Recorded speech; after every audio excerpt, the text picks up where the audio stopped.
Hello and a very warm welcome to today's session on BIC streams in collaboration with the South Asian Symphony Foundation. The power of music in difficult times. I welcome today's panelists, musician Nuvi Mehta, who joins us from California. He will be in conversation with Ambassador Nirupama Menon Rao, trustee of the South Asian Symphony Foundation. Before I hand over to Ambassador Rao, a few quick instructions. For those of you who are here for the first time and are not on our mailing list, do sign up if you'd like to receive updates from us, or you can follow us on our social media channels, Twitter, Facebook, and Instagram. The bios of today's panelists will be shared via the chat box that you see at the bottom of your screen. Next to the chat box is the Q&A section, and you can ask your questions through the Q&A box. With that, over to you, Ambassador Rao. Thank you, Raghu, and good evening to all our viewers, and welcome to this talk by Nuvi Mehta, who is coming to us live from California. Now, Nuvi has an India connection. His father, Dadi Mehta, was born and raised in Mumbai, in Bombay, and now lives in the US. Nuvi was born there. And Nuvi is a particularly charismatic and eloquent speaker, which is why I felt that he would be an ideal interlocutor for us this evening to speak to us about the power of music in difficult circumstances. For we all know that we are going through unprecedented times at the moment with the COVID-19 coronavirus pandemic. And music has often been spoken of as a palliative, as a cure, as a balm in troubled times, in times of war, in times of disease. It's happened throughout human history. And today, I think particularly, we need that unifying power of music, that humanitarian aspect that music brings to us. I'm particularly honored to have Nuvi speak to us in collaboration with the South Asian Symphony Foundation and the BIC. The South Asian Symphony Foundation, as some of our viewers might know, is an institution that we have set up in order to bring musicians of our region of South Asia and the South Asian diaspora together, and using music as an integrative force in a troubled region. And life really begins with music. There is sound that brings harmony and creates a common terrain. And that is really the spirit behind our foundation. Now, Nuvi has a gift for capturing the minds and hearts of his audiences, and the LA Times likens him to a young Gary Cooper, saying, and I quote, "His old-fashioned Hollywood charisma extends to an eloquent and theatrical way of speaking that is almost entirely lost today." So I'm sure you're going to find the next 40 to 45 minutes when Nuvi will speak to us most interesting, captivating, and providing a message for our times, which is what music is meant to do. It's supposed to create that floating world, a sense of optimism at a time when we need it most. So Nuvi, welcome to you, and we greatly look forward to your remarks today. The stage is yours. Thank you.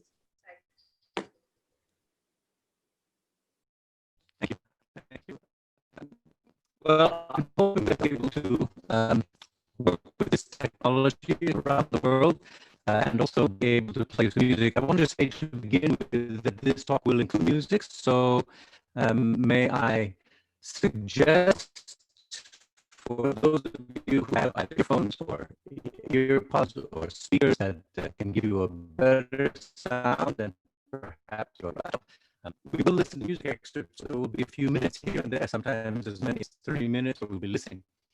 And technology allowing, hopefully it will sound. So I'm vamping now to give you time to plug in whatever will sound best for you.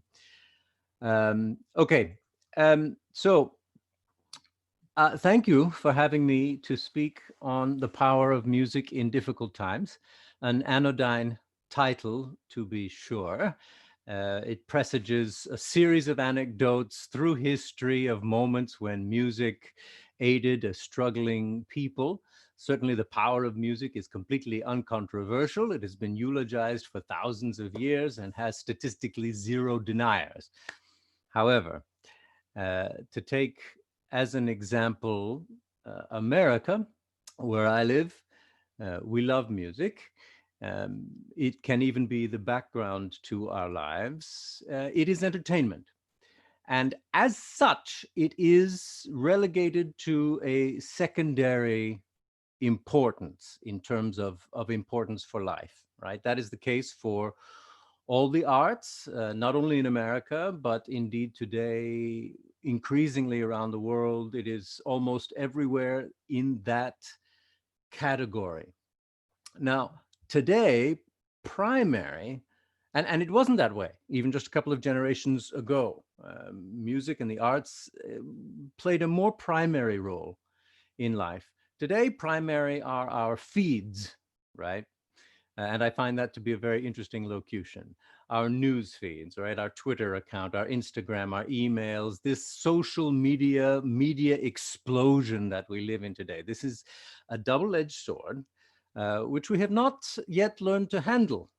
And I think it can be argued that so far, this social media has been a tool as much for the degradation of thought and truth as it has been for its enhancement, although of course it can play both roles.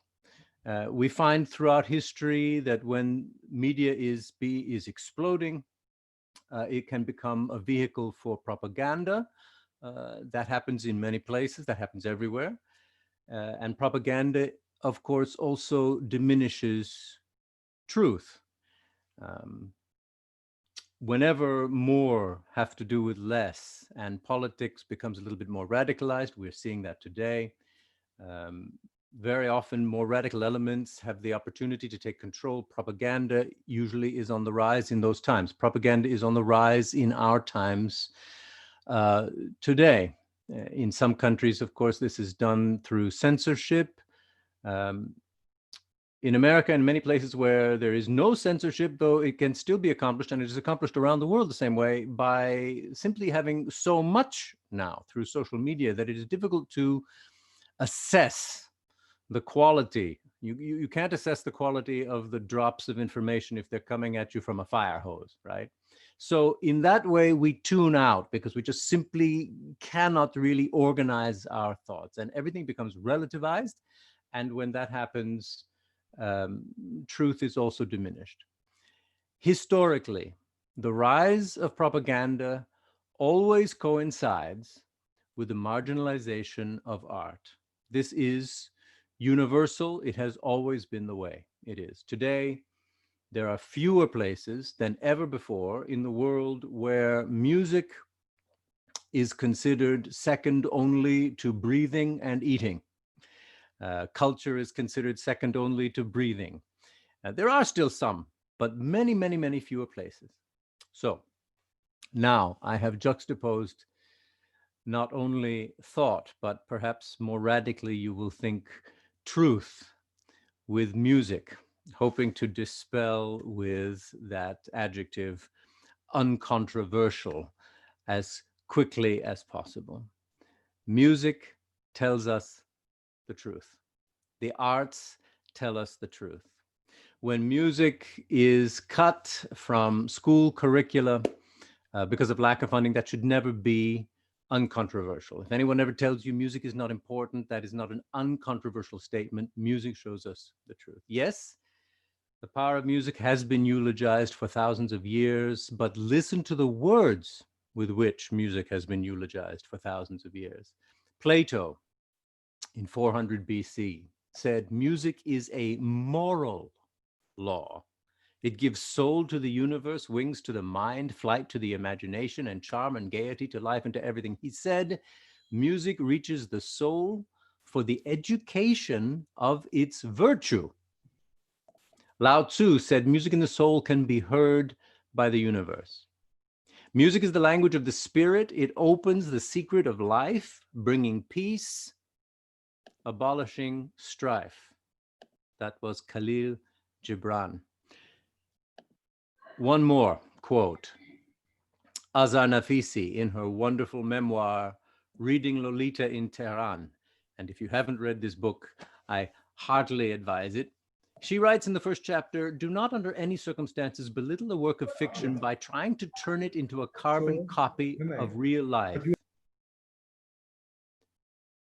What we search for in fiction is not so much reality, but the epiphany of truth.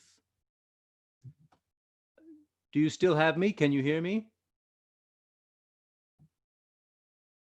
Yeah, we're good? Okay. So there it is again in that quote, truth in art. And in fact, you know this to be the case, right? If you look around and you say to yourself, what I see is the extent of truth, then of course you're missing most of it. I mean, look around. What you see is true, but where it comes from, why it is, or our place within all of these larger truths are available directly to our subconsciouses more than to our conscious minds. And that is why most arts use music to reach our hearts. A few bars of music will better convince us of the setting of a play than the sets or the costumes. Irrespective of what you see, if you go to a film, watch a movie, it will be the music of the film that really tells you what the meaning of that scene on the screen is. In fact, if there is a disconnect between what you see with your eyes and what you hear with your ears, your mind will do a somersault to reinterpret what you are seeing with your eyes to conform with the meaning of the scene which you have learned from the music, from your ears. The conscious mind can never trump the subconscious mind. Poetry too. Poetry is music. The tone, sound, flow, rhythm of the syllables more important than the meaning of the words, although together they must reveal a larger truth for the poem to succeed. So let's explore the power of music a little bit. I'm going to play for you a little bit of Dvorak, and we're going to hope that this works, and we'll soon see if it does work. This is my quartet in a performance from last year. I'm going to try and put some pictures up of the players briefly because I don't think video is actually really working. So let me see if I can actually do that now.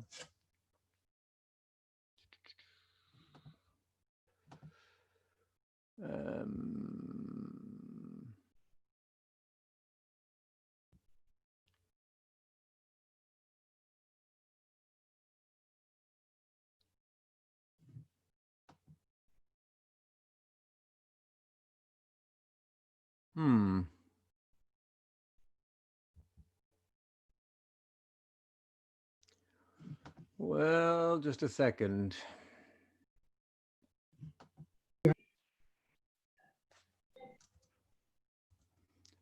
Let's see if I can actually get this to work.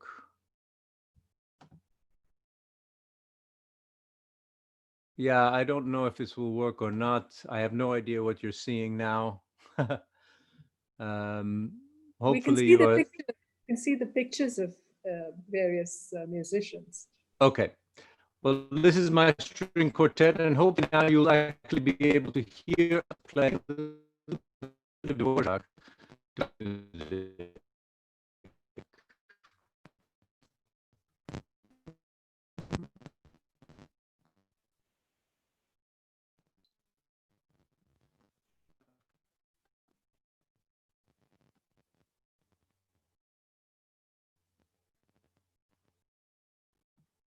Navi, I think we're not able to hear.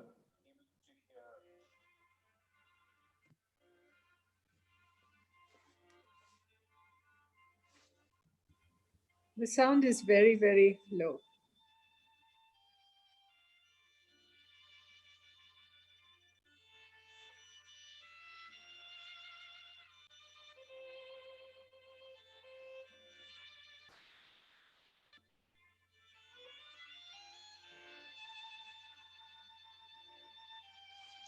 Lower? Higher. It's full.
Navi, could you mention the name of the piece? So hopefully you were able to hear that. Can maybe give me some feedback in case we need to make some adjustments, because there's more music to come. Yeah, we Oh, need I'm a muted. little more Am I volume, muted? I think, Navi. And, Yeah, a and little. our viewers were asking what the name of the piece was too. Sorry, I can't hear you. Are you muted? No, no, I'm not. Oh, wait.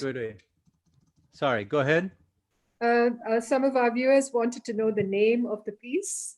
That's Just okay. How was the level of the sound first? Let me ask. It's okay, or? we needed more volume. Okay. We'll try something else as we go forward and see if we can fix that. That work is the Dvorak American Quartet. He wrote that shortly after arriving in America in 1895.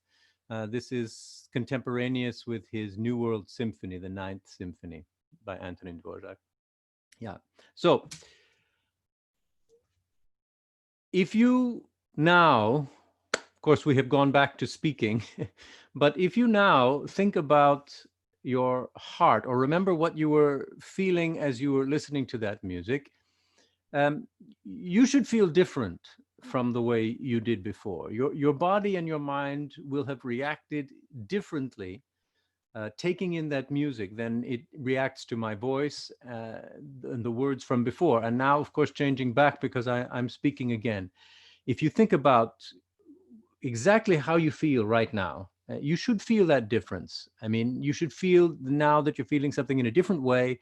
But when you listen to the music, in terms of your breath and your heart, you should have felt in a completely different place. The logical flow of harmonies and melodies in music slows your breathing, and I hope also can help bring you peace. It's making you feel unconsciously, that's the key word, logic and the balance of things. You can feel deeper, you can feel wider, more grounded, right? A great example of this is a mother conveying to an infant that all is well. She does this by singing or humming. She may use words, but if so, only as a vehicle to advance the child's speech learning later on. It is the balance of the melody and the rhythm that communicate, and that communicates to who we are deep down in our subconscious. When we deeply are afraid or in pain, if things get too much for us, we revert to humming to diminish the pain, singing to lessen the fear. So here it is. Music interacts with our subconscious directly. And we take in so much more with our subconscious than our conscious minds, and with no literal object to categorize or words that require interpretation from our conscious minds, music has direct access, unfiltered, to our unconscious minds, and it is there that we live. If you say, I dispassionately review the facts and I make decisions purely objectively, I will say that you are deluding yourself. We rarely do that as human beings, and certainly as nations, never. Not because it requires emotion to act, it certainly does require emotion to act, but because we feel a larger truth. Yeah. If you make up a melody, you will be saying more about your community and your time in history than paragraphs of words could tell a listener. You don't even have to be a great composer. If you hum a tune, it says more about life, where you are and when you are, than any amount of words could do. Hasidic nigunim. Nigunim are literally tunes. It literally means tunes. From their earliest days, they were meant to convey the soul directly to God. And they're songs without words. You see, there is the point, which is telling the notes themselves have some of the most expressive ways of reaching our soul. And we all recognize the Jewish sound, which has inflections of shadows, even in joyous moments of life, even in the most joyous melodies, you can hear around the corner that there is also darkness in life. I'm going to give you an example. These tunes were without words, and so, of course, they translate to instruments and are a huge part of instrumental Jewish music. I'm going to give you a little taste of that now. I'll play the violin. This is more contemporary version. This is Jerry Bach from 1964, Fiddler on the Roof, in which he was trying to capture all things Judaica in that, the stories of Sholem Aleichem and music from that nigun tradition. And of course, John Williams expanded these songs into a full film score and wrote things for the violin to play. I'll give you just a taste.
Wagner and his erstwhile acolyte, Friedrich Nietzsche, based much of their work, their writings, and the music on Schopenhauer, who said that the world is will, blind will, and that our wills, a reflection of that will, keep us in a constant state of misery because we're always striving after something new, right? The next big thing. And no matter what we achieve, what we get, the satisfaction lasts only briefly. And then after a few days, we are back looking for what is new, that next big thing. So we are suffering all the time, in view of which Schopenhauer concluded that empathy for our fellow sufferers was the only reasonable basis for a system of morality. Nietzsche disagreed. He said, if that's the way the world is and we are suffering all the time, then what's the point of empathy in that world? Yes, we contend with one another, we strive, we fight, we are in conflict, and that's just the way the world is. But everyone agreed that music was the one way that we could escape, because in that moment, when we perceive a truth, we sense something that is universal. When we perceive beauty, we sense something that is universal. And in that moment, we are brought to an observational state, and our egos, even for a few moments, are set aside as we perceive. And when we are perceiving, we feel connection. It is that connection that captivates us and pulls us out of our egos. And for that moment, our individual striving and our egos are set aside. And that is what the perception of beauty can do. Elaine Scarry, a linguist at Harvard, wrote a book called On Beauty and Being Just, positing that truth and beauty are interrelated. And she points to many linguistic connections. I won't go through them all. There are many. A beautiful woman is fair. An equitable judgment is fair. And that beauty and truth are interrelated. Clinical experiments today are starting to put meat on the bones of what we have always known about music.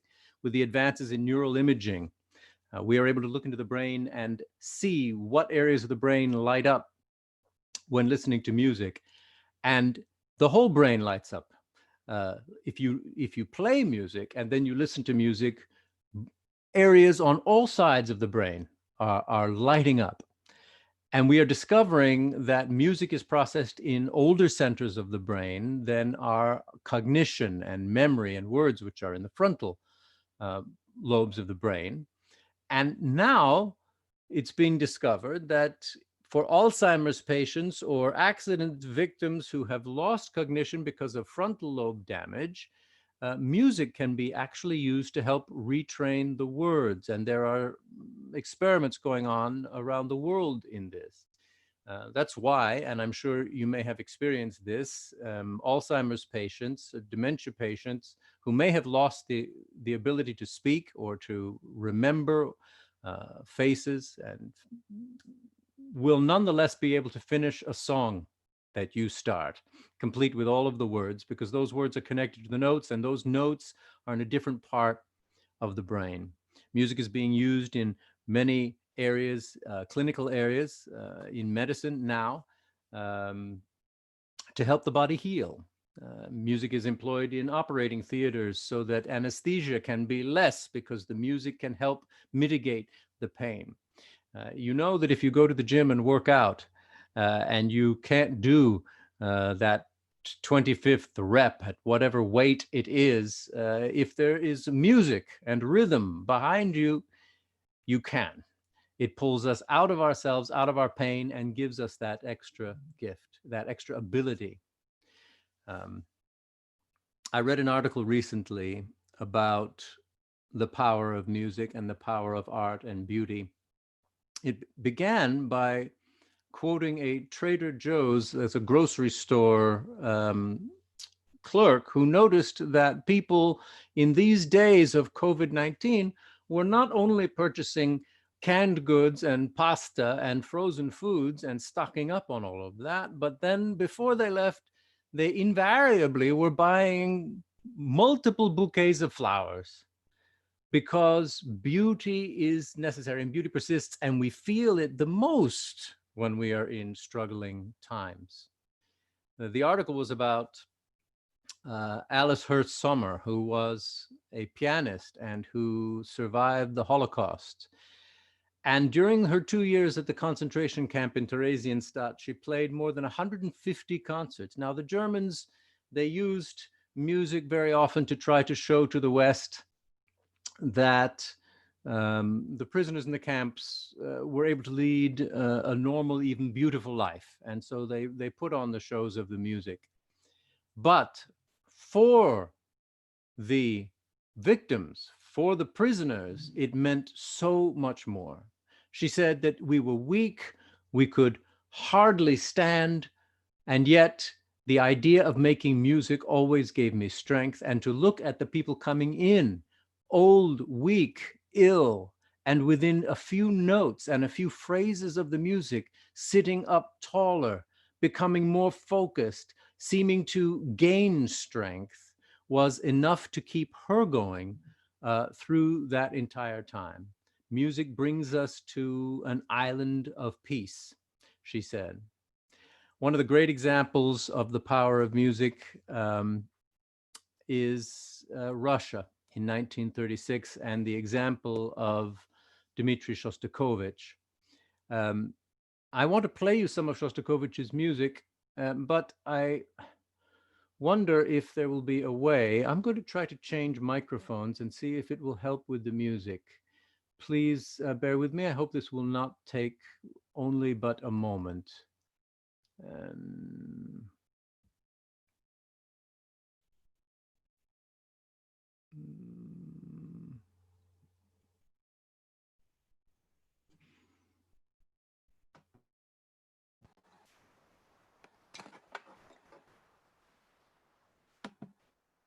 Let's see. Can you still hear me? Give me a thumbs up if you can still hear me. Okay. Okay, I'm going to tell you the story of Shostakovich. I'll try to tell it briefly. I'm cognizant of the fact that I'm running out of time. We're going to turn to the year 1936. 1936 was a pivotal year in Russia. Joseph Stalin had accrued by then power beyond the reach of anyone else to restrict him. Stalin was, of course, quite a bloodthirsty fellow. He was the most violent of all the Bolshevik leaders during the Civil War after the revolution. In fact, he was reprimanded and even dismissed from his post because of plotting so many killings. From 1934 to 37, having reached the pinnacle of power, he turned his attention from the countryside to the cities, first of all, purging any potential political adversaries, and these were many of them people with whom he had made deals to stay in power. And then he began rounding up intellectuals en masse, imprisoning, torturing, and executing hundreds of thousands. The police had quotas for each district. Stalin figured that if you had 5% of the total population on its way to prison at any given moment, that was enough. That was the threshold that would cause fear in the entire population and keep people trying to get on the good side of the party, right? People informed on their friends, even on their family members, just to try and get on the good side of the party. This was called the Great Terror. And so many people disappeared during this time. That was the year, 36, that Stalin decided finally to attend one of the biggest hits of music that Russia had ever seen. It was Shostakovich's opera, Lady Macbeth of the Mtsensk district. It had been running nonstop for 2 years, more than 200 performances. In some places, it was running in multiple opera houses at the same time in the same city. Shostakovich had been famous already for a decade, internationally famous. He was the shining star of Russia, even as the Bolsheviks came to power in the first place. And so Stalin attended and listened to Lady Macbeth of Mtsensk. And let me see if I can play you a little bit of that.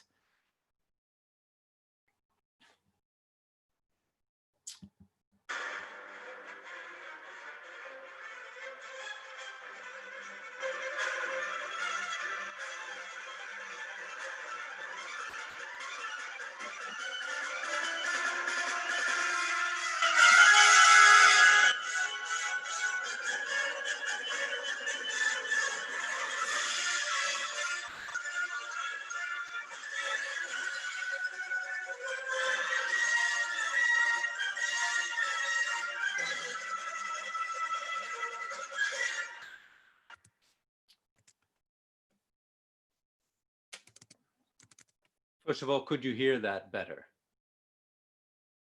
Yeah, okay, good. Stalin was appalled by the dissonance of the music and by the lurid plot. And so he walked out before the opera was over. Shostakovich down below saw the entire contingent leave, and he knew that he was in trouble.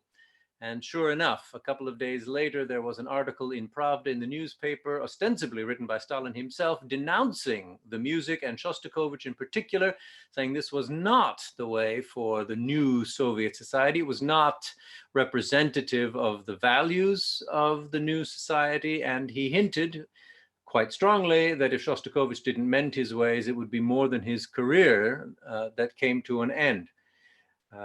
Shostakovich, in fact, was quite worried. So many people were being arrested and carted off during this period that he assumed he would be next. Indeed, he sat up on the landing outside his apartment so that when the secret police came to get him at night, they would not wake his family. The secret police in Russia at this time only came at night to try to grab people quickly when they were disoriented and worrying more about putting on some pants than understanding why they were being taken in the first place. All of his commissions dried up, his work disappeared. He was not, however, arrested, and this was simply because he was already world famous, and disappearing him would be a little bit more noticed than disappearing other people. His fourth symphony was already in rehearsal, although the players were very nervous about playing anything written by Shostakovich after Stalin's article in Pravda. Eventually, Shostakovich withdrew the work, either because he was forced to or because he figured it would perhaps end up with him being shot. It was a very dissonant piece. And it took him a year to write his fifth symphony. And when the fifth symphony was released, about a year later, everyone understood that with this symphony, Shostakovich, who was famous all over Russia, was giving his answer to what Stalin had written in Pravda. And the concert hall was packed. People wanted to know what was happening.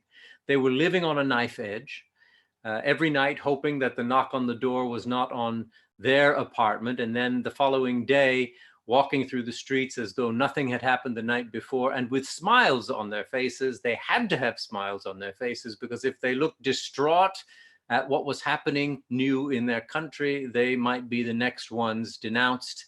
So people pretended to be happy while they lived in this horror. And so this concert hall became a focal point, a crucible. They wanted to hear in the music what Shostakovich would reply. Would he knuckle under and write some major key flag-waving patriotic tune?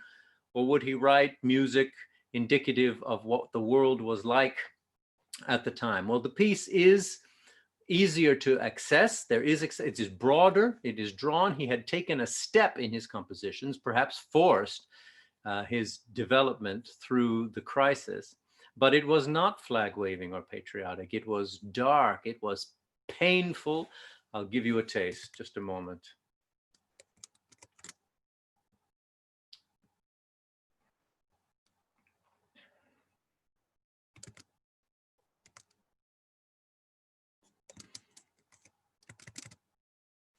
Okay, I have to get better at doing this, I can see.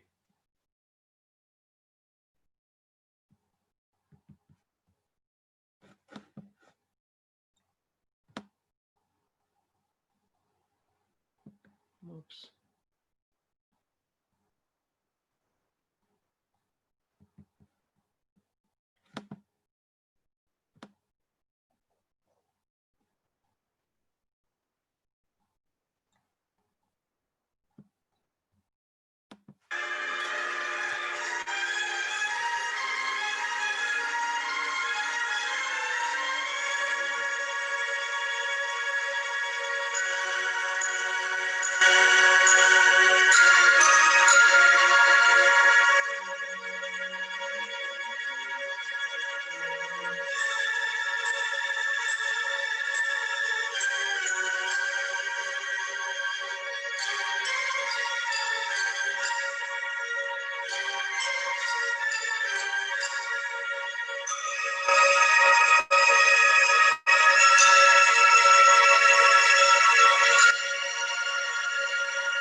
It was so filled with pain that during that movement, audience members looked around to the doors at the back of the hall, wondering if the entire audience wasn't going to be arrested when the piece was over. The ovation, when it was over, lasted half an hour. They were pouring out what had been in their hearts for, by then, a few years, and most poignantly in the last 2 years, what they had been going through. The regime hardly knew what to make of it. Stalin abhorred spontaneous outpourings of emotion. He wanted people keeping things bottled up. He felt that when people were expressing themselves, they might also then start expressing their opposition. Before the second performance in Moscow, Shostakovich was convinced by his brother to add a footnote, a subtitle to the symphony. And he called his Fifth Symphony, for its Moscow opening, an artist's response to just criticism. And perhaps the standing ovations and the power that people were already expressing they were feeling from this music, coupled with that subtitle and the fact that the music was more accessible, caused the government to decide this was a successful rehabilitation, and Shostakovich was returned to good graces. Stalin was always afraid of Shostakovich because of the power of Shostakovich's music. When the Germans were actually carving up Russia, when Hitler first launched his assault in 1941, and the Wehrmacht made easy work of the Russian forces, Stalin gave in to a propaganda campaign that was suggested to him, a way of trying to build morale by focusing on Shostakovich's upcoming work, his Seventh Symphony. And so they started to write articles about how the Seventh Symphony would reflect the Russian spirit. Stalin had also to convince the West that he was not a monster and that he was together with the West fighting the Germans.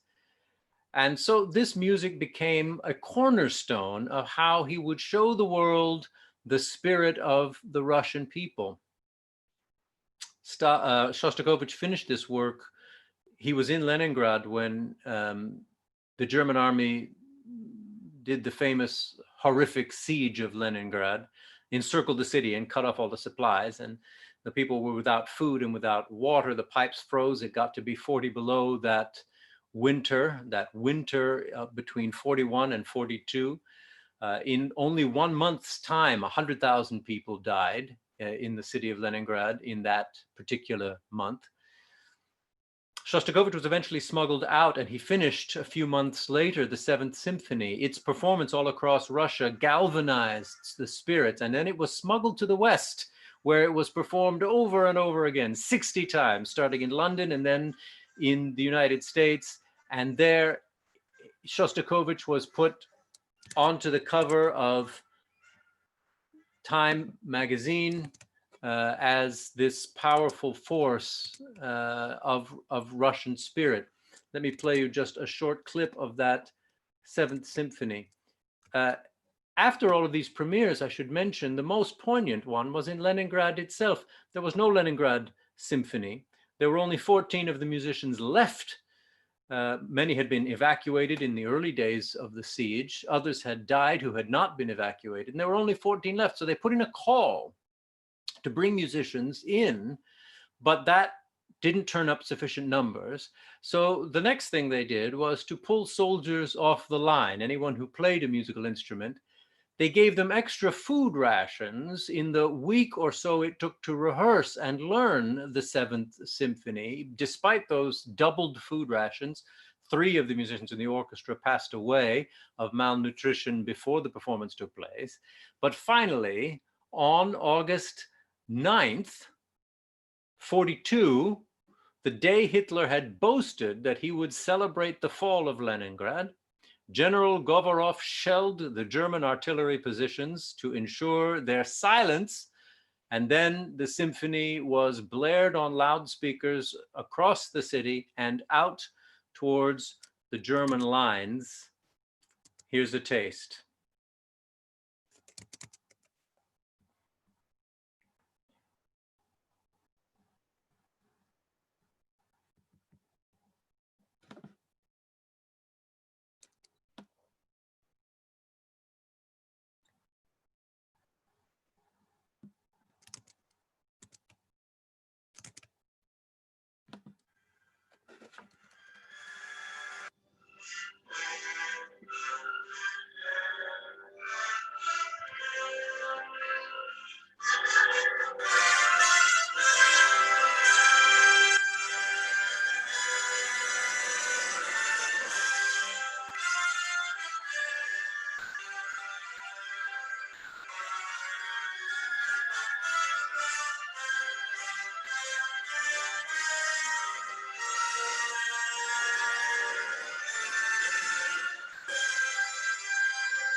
a German general said after the war that as he stood out there listening to that music, he came to realize that Leningrad would not be taken, that it was a city that could not be conquered because of the power of Shostakovich's music.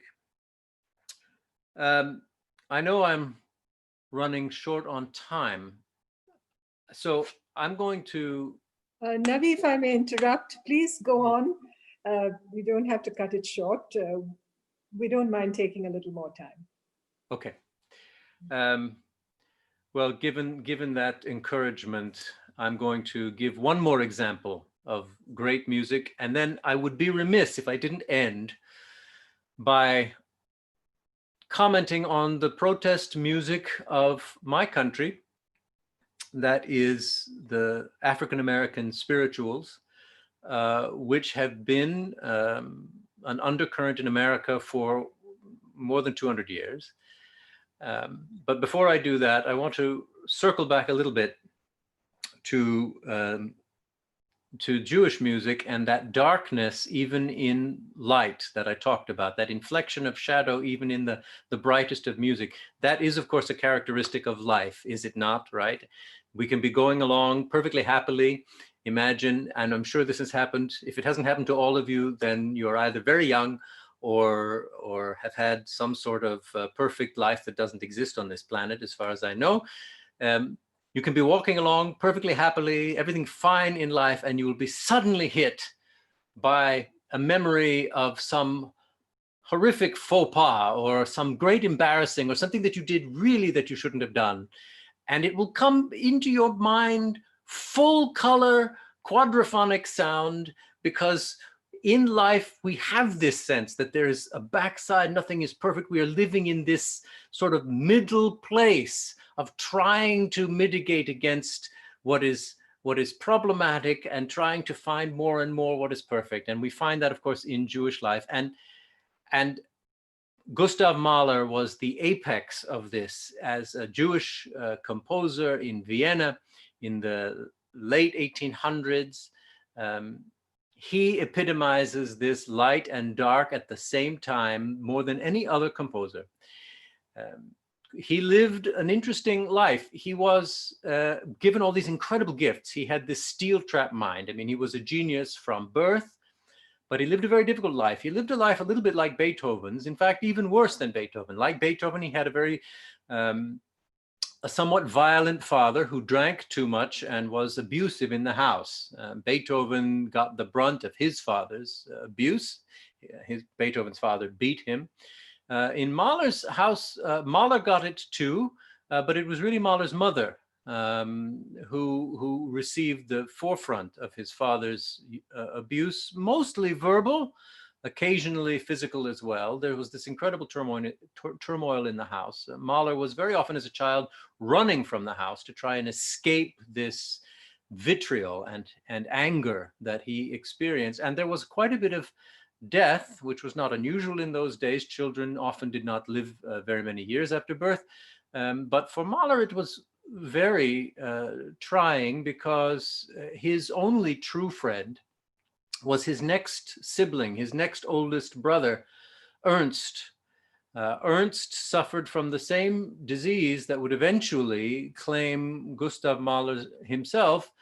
This was pericarditis. He had a heart problem, but he had it grow very young. So he died when he was 13 years old. And Gustav Mahler sat by his bedside months on end, reading him stories, trying to take his mind off of his suffering and praying to God that Ernst would recover, but Ernst died.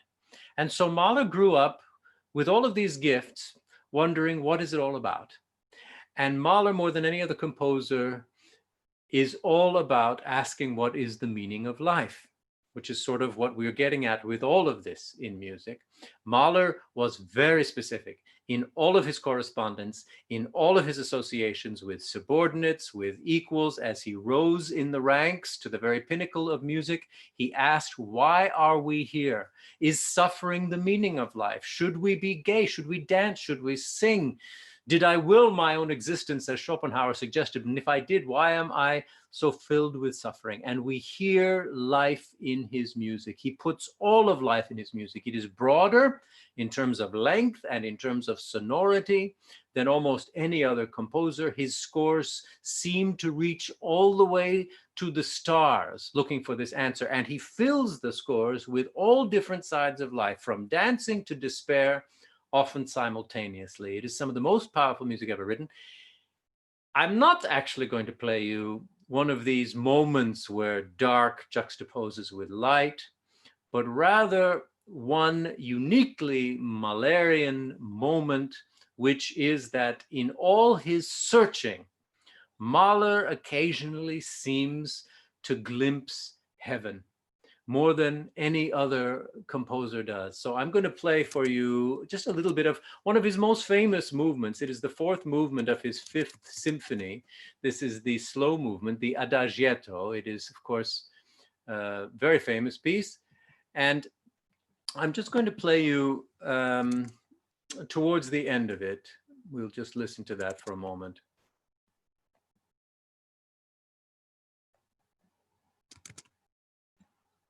Here we are.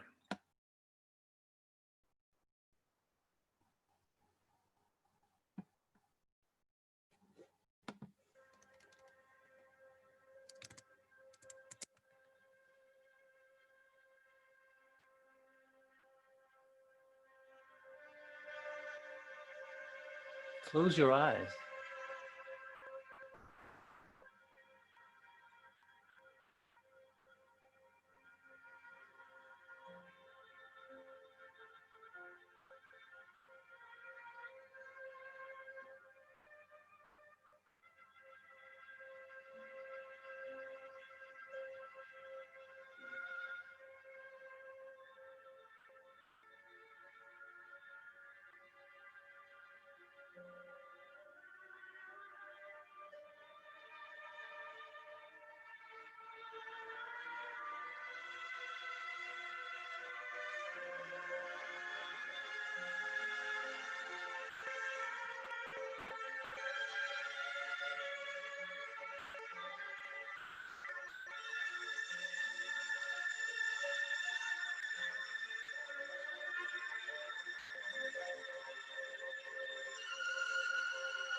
It's a good way to end.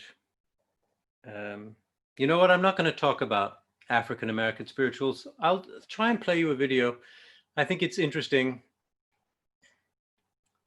These spirituals resurface in time of civil rights struggle. And as you know, we're experiencing that today in America in a very big way. And so it is not at all surprising that a few days into the protests that have been roiling the cities across America, and gatherings that are happening in other parts of the world as well, that these are coming again. I have a video here. I don't know if it will play. This was a video shot by, I think, someone standing in the crowd, simply holding up a cell phone. Navi, you'll have to share your screen while you do that. Ah, yes. Okay. Good. Let me find it first, and I'll do that. Where is it? Where is it? There it is. Okay.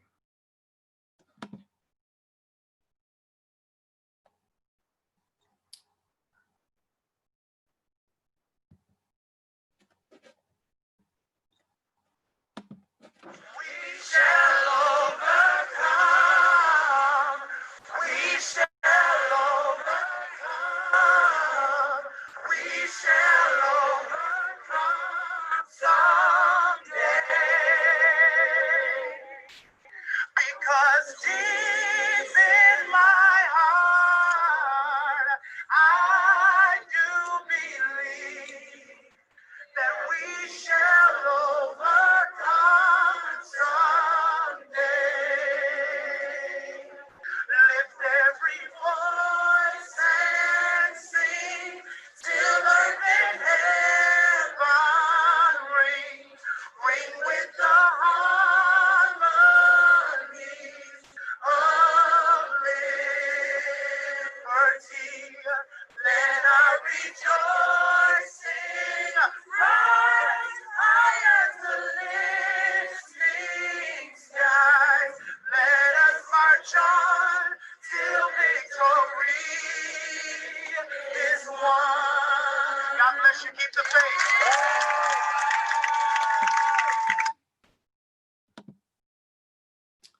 So let me end with that and say that I hope in the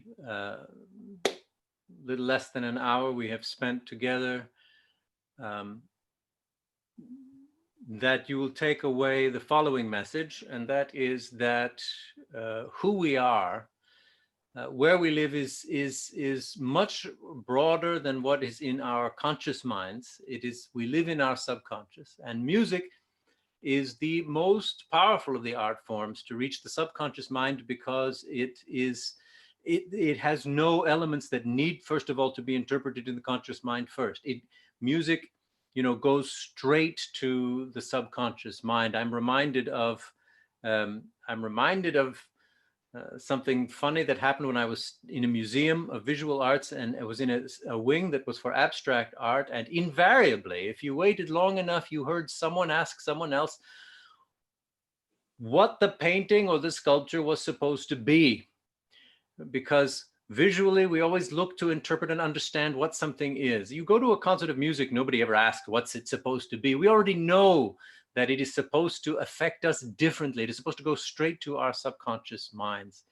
And not only does that make music powerful to the human condition, it also expands our sense of perception. It helps us to understand the truth, larger truths in the world.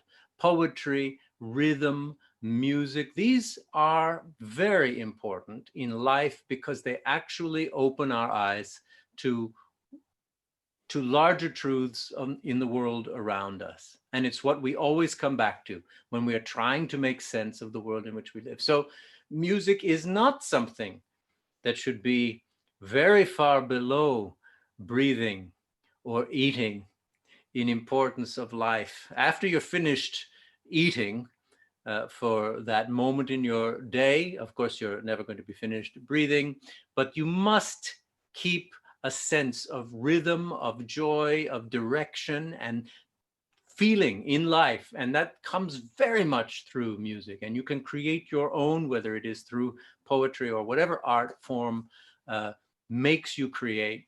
That's where you're going to find truth in the world. And that's how we're going to have our eyes opened to the world around us. So thank you very much for inviting me. That's all I'll get into for now. And it's been a pleasure. Thank you, Nuvi, and that was most profound, much of what you said. And I was particularly struck by the connections you made between Shostakovich, Stalin, Leningrad, the Germans, and how you feel beauty in the time of the greatest and the most protracted struggle. The siege of Leningrad lasted for over 900 days, as it is said. And at the same time, music as a crucible, you fill it with pain, it's dark and painful, but you pour your heart out also in the process, which is what the audience reacting to the performance of Shostakovich's symphony exactly did, despite the horrors of the concentration camps and the middle of the night imprisonments and people being taken away. So I think it really made a profound impact, what you had to say. And this sense of inflection, of shadow in light, which is what life is really about. As you said, you walk down the street and in the midst of happiness, it strikes you also. The pathos of existence is also so close to you wherever you go. I had a question about How do you see music emerging from this pandemic? Will it really stress all the divisions we've seen through this period? You know, the pervasive darkness of it all? Or will it reaffirm, you know, the human element? Will it reaffirm humanitarianism, the need for all of us to stick together and to create that island that you spoke of, you know, that Noah's Ark, as it were? How do you see all this developing? Well, music always, the rise of music is always binding together. The rise of music always brings people together. In fact, the more music you have, the more difficult it is to tear people apart. When people attend a concert live, total strangers in a big concert hall will all walk out feeling that they have experienced a common humanity. And it means when you walk out the door of a concert hall where you have attended a concert and you look across the way and there is someone else walking out with you, someone you don't know, you know that you have both shared an awareness of something that you have in common together, and you are in that moment compatriots. It's not possible to leave music as adversaries. And it is certainly not possible to make music as adversaries, because in an ensemble, that is the most in-depth communication. You have to communicate almost by osmosis. You have to sense this larger truth. You have to know where you're going. Everyone has to work together. Do that for 15 minutes, and you really can't be an enemy after that. So music always brings people together. I feel that there can be a silver lining to this pandemic. I don't know how powerful it will be or how long it will last, but I sense that it is demanding of us a reset. I mean, it's inescapable that as individuals cloistered away for weeks upon weeks, unable to work, isolating in our homes, everything has come to a stop. That means all of those motivating factors that force us out of bed in the morning to get to this meeting or to get this project completed, they have all been put on hiatus. So we're sitting with ourselves, and by default, after you have sat with yourself for as many weeks as we have now, I mean, I don't know, for me, the turning point was probably, I don't know, 3 to 4 weeks, about a month. I suddenly was sort of reevaluating, and life was slowing down, and I had an opportunity to sort of observe. And I was observing, to my, I don't know if it's discredit or not, I was observing that certain things I really liked. I really enjoyed having time to think, to dive into more poetry, to write, to consider, in my case, to practice, because I never have enough time to practice. And I began then at that point to sort of look at my life and say, okay, we all have to work, and I love making music, and I love talking about music, so I love having things to do.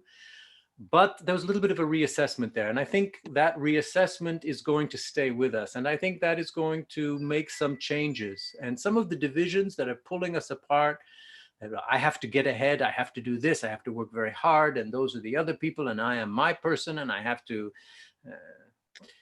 No, we are seeing from this that we are all in this together. This virus discriminates not between race or age or wealth. You know, I don't know, my richest neighbors are cloistered perhaps in larger rooms than I, but we are in the same situation. So I think that's going to last, and I hope it does. I think the politics of division, well, look, without the pandemic, the protests that we just saw, that we just looked at, I don't think they could be happening. I mean, you could get together for evenings and nights, for weekends, for a few days, but you could not get together en masse every day of the week for 10 hours without losing your job. But now you don't have a job. So this togetherness is happening from this. We're fighting a common enemy, but we are also being pulled away from our daily pursuits, which sort of are individual and pull us apart. And we realize, I think, a little bit that we're together. So I see actually a silver lining for those people who are not infected and who can stay safe and are not suffering. It's very, of course, difficult for those on the front lines fighting the virus. They are heroes. But for the public at large who are well, I think this is a wake-up call, and I hope it lasts. And I hope it lasts with us. The difficulty for music is how we're going to come together and play music again live, and have those experiences live. I think it'll be many weeks, many months. Well, not until after a vaccine, really, that concert halls can get back up to full steam again. But I do believe that in the first month, when concerts are being offered, people will flock to them. They will come out and sell out because of the need to listen to music. I think there will be powerful forces telling us to get back to the old ways, buy this product, vote for this candidate. But I think if we can ignore those forces, by the way, that means putting on your calendar rationing of social media. I think there's going to be a big silver lining to this. Yeah. We have two questions here, Navi, from the audience, and I'm going to just read them both out to you, and then also going to say something myself. One of them is, connecting the subconscious through music is just an experience. This is what one of the viewers says. And yet it is more deeper for us as far as Indian classical music is concerned, compared to Western, either vocal or instrumental music. So what I think the questioner, Ashok Mehta is the name, he's asking whether you would agree that each and every one of us relates to a particular form or genre of music because, you know, we're close to them either through culture or tradition or just familiarity. I suppose that goes without saying, but I'd like your views. And the other question was, this is Anjali Varma. She says, I read somewhere that the problem with reality is the lack of background music. In a sense, we look for this background music to make sense of what we are going through. Would you agree? And in this context, in relation to the first question, I wanted to read something, a quote from Rabindranath Tagore. He says, the world by day is like European music, a flowing concourse of vast harmony composed of concord and discord and many disconnected fragments. And the night world is our Indian music, one pure, deep and tender raga. They both stir us, yet the two are contradictory in spirit, but that cannot be helped. At the very root, nature is divided into two, day and night, unity and variety, the finite and infinite. Well, you have just answered the first question much better than I ever could. That is one of the most beautiful. Go, not me. Yeah, well, yes, I understand. It's one of the most beautiful, expressions, and I think very accurate too. There is, of course, a big difference. Well, first of all, yes, I think music that we have been raised with in our culture, of course, always cuts us deeply. I mean, reaches us deeply because those neural pathways in the brain are part of our identity, and they are much, much deeper than what we come to later in life. Not that that cannot also be powerful, but I think it is true that we do relate much better to the music. I relate much better to Western music because that's my music. I'm not very familiar with Indian music, Indian classical music. I was in the orchestra that Zubin conducted when Ravi Shankar did his concerto, his sitar concerto, I think, and it was really a uniting of. It was trying to teach a Western orchestra to play ragas, and it was a very, very difficult thing for all of us to do. That's very powerful. it's very different, and I love the quote of what that means. It is true. I mean, there's something about a raga that carries you in a different way. It's of course much more meditative than Western music because of its continuity, and as your Tagore was saying, Western music is sort of built on this conflict of unity and variety. Exactly. So yeah, they are very different. I do think we relate better to our own music. And then the second comment, about the background music.